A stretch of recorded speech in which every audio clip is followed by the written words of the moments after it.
fuck. Hello everyone, it's Jamal Thomas. Welcome to the Progressive Soapbox. I was about to do a video and then it dawned on me. It's aggravating. Alright, so a video comes up, and let me start at the beginning because as I was reviewing this video, I was having different thoughts in my head at the very moment that the video started, or that we started this. So let me go back so I can fill you in on the drama that's taking place in my head. I've said before that there are going to be some lefties who are not real lefties. I've called them fake progressives. And let me check my value before jumping into it. I've gotten pushback on using this term fake progressive. A very nice email, strongly worded, but very nice, was sent to me saying that they hate this term. Not necessarily the way in which I use it. At the term I use it on Kamala Harris, but they hate the way the term is used on some of the other people. And I agree with her on this. A lot of this stuff to me it goes in a gradient. Like the arguments about political correctness to me always go in a gradient. It depends on how far you go on either side that comes up with the problems. Now, in this very particular case, using the term fake progressives, I think it fits. Now, not only do I think it fits, I think it's right. The thing in my head, however, is adding this kind of voice of, yeah, but if you're being fair, how do you know that you're right about this? And that's where the drama comes in, and that's where I'm going to give both sides at the end of this, when I explain this. There's a guy, how do I pronounce his name? Shri Thanedar. Shri Thanedar is running for governor in Michigan. The guy is a plutocrat. This is him in a picture in his mansion, his beautiful home. And he's saying that he's a fiscally savvy Bernie Sanders and that he's running in the race as the most progressive politician. I'm the most progressive guy in this race. That's what he's saying, the plutocrat here. He's the most progressive guy in the race. Here's the catch. He was found at a Marco Rubio political rally, seemingly excited and ecstatic about what Marco Rubio is saying. When somebody asked him about this, he's saying, hey, you seem to be very enamored with Marco Rubio. Also, this guy, Thanedar, guy in the picture, plutocrat in the picture, has also said that he was enamored with Marco Rubio's politics. Now, when he was asked about this, he backed away from this. People who were also affiliated with his campaign, meaning people who were his political consultants, also said that he had considered running as a Republican. He is somewhat politically flexible in his ideology.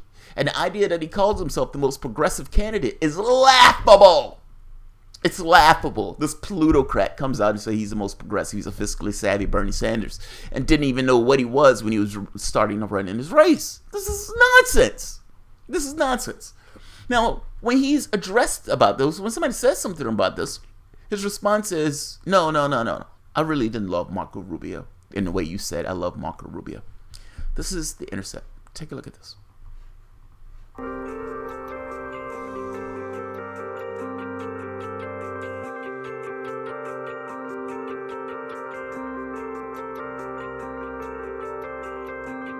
So, he had mentioned that you really seem to like Rubio.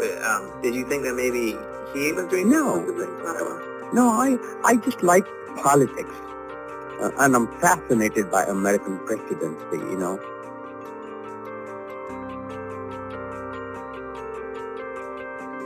But being united alone will not be enough. We have to grow the conservative movement. And that means we have to go out to people that haven't voted for a conservative or a Republican in a long time and convince them of the truth, that they would be better off and our country would be better off with us instead of with the other side. And I look forward with passion to making that argument. I look forward to reaching out to Americans, for example, that are living paycheck to paycheck. Hillary Clinton cannot be the commander-in-chief of the United States.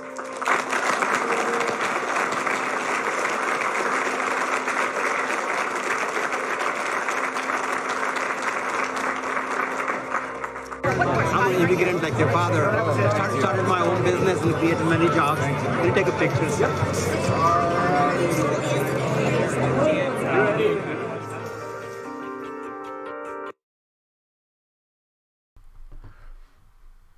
said he wasn't enamored by Rubio. He seems pretty goddamn enamored by Marco Rubio. And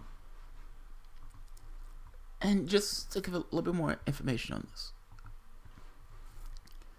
Michigan business person Shri Thanedar put millions of dollars of his own money into television ads calling himself the most progressive candidate in the race, and is now leading the race for the Democratic nomination for governor in the state.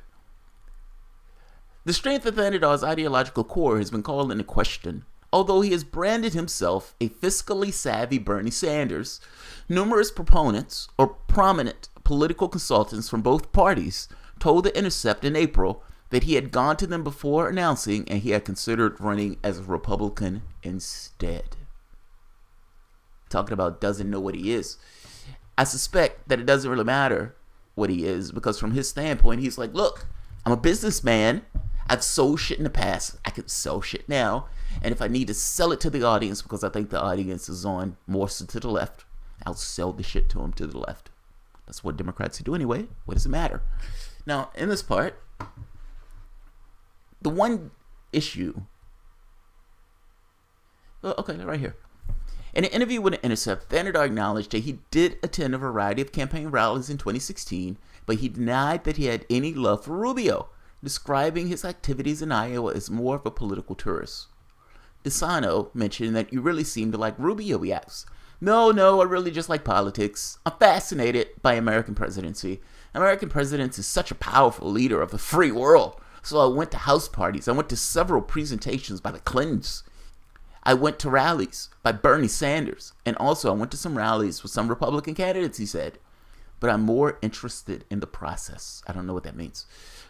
But to judge for yourself how Thanedar felt about Marco Rubio's campaign in 2016, thanks to C-SPAN cameras, we were able to see Thanedar's reaction to Rubio at the campaign rally 2 days before the pivotal Iowa caucuses. Although Rubio is sometimes portrayed as a moderate voice in the Republican Party, the reality is that he ran for president on a considerable right-wing platform. For instance, his tax plan would have handed Americans earning over $3.7 million an average tax cut of $900,000, according to the analysis by the Tax Policy Center. Considering Thanedar, Shri, has the money to essentially put $1 million to his own campaign, that would have done him nicely. Oh, I love it when you were saying, Rubio. Oh, fuck. You're speaking to me. You're speaking to me. I was so worked up at your rally. Yes. You're going to put $900,000 in my pocket. Love it what you were saying. So yeah, I would imagine he did love Marco Rubio. The catch here is that he's running and calling himself the most progressive candidate in this race. Now, here's the thing. There's a such thing as what's true, and there's a such thing as what's fair. And those things are not necessarily the same things, if that makes sense. What's true somewhat depends upon what you're asking, and what objective reality is. What's fair comes up with your own rule set. The rule set that you guys have decided that you guys are going to play by, because otherwise fairness doesn't necessarily exist in and of itself. Fairness needs a medium with which to exist. But what's true is different. What's true is just what is. What is fair is that the medium to which I find myself, I said I was going to be honest when I'm doing these stories. It is very possible that he was politically just not savvy and is bumping around from place to place to place and ended up on something that he really, really liked, meaning from the standpoint of a Sanders type thing. It's also possible that what he heard from Marco Rubio was not about economics. What he heard about Marco Rubio was Marco Rubio's story of being the son of an immigrant or something to that effect. He might have gotten worked up over that. I don't know his lineage, I don't know his heritage, but that could have been something of like, wow, this guy is saying he's coming to this country and he's making all these businesses, or his Cuban descent, and he kicked the ladder away. And once he kicked the ladder away, he started to create business and take money, and oh yes, I love it what he's saying. I love what he's saying. It could have had more to do with the family element in Marco Rubio's lineage, if that makes sense. Like, this is hard, necessarily something somebody who doesn't necessarily have that particular heritage will see. But if you are of mixed heritage, and you came here. The story of somebody else who did something or went through a similar process could be something that's inspiring to you. It may not have been, oh my God, he's going to make me so much money. It could be, oh my God, I love that story of somebody coming to this country and their kids essentially expanding and doing better and, whatever. It didn't have to be the perspective that The Intercept is giving. This is not simply for the devil, and to some degree it is. I don't know who this person is. But this, me being fair, there is a potential that this is true, that it's something else other than what Marco Rubio is selling from the standpoint of this kind of Republican nonsense, voodoo economics. What's true is something different, or at the very least what I think is true. I think this guy's a plutocrat. I think this guy has no political ideology at all other than what's best for him. I think he saw an opening in the political landscape that said Bernie Sanders caught on like wildfire.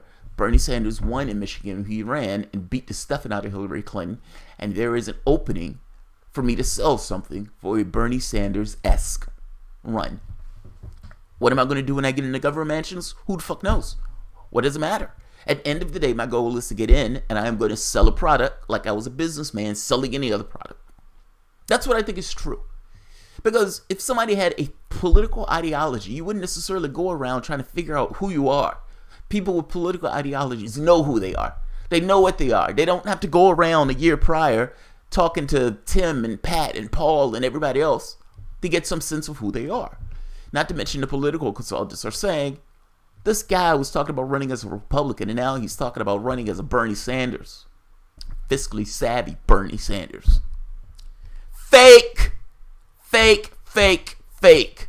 This is a fake progressive. That's what I think is true.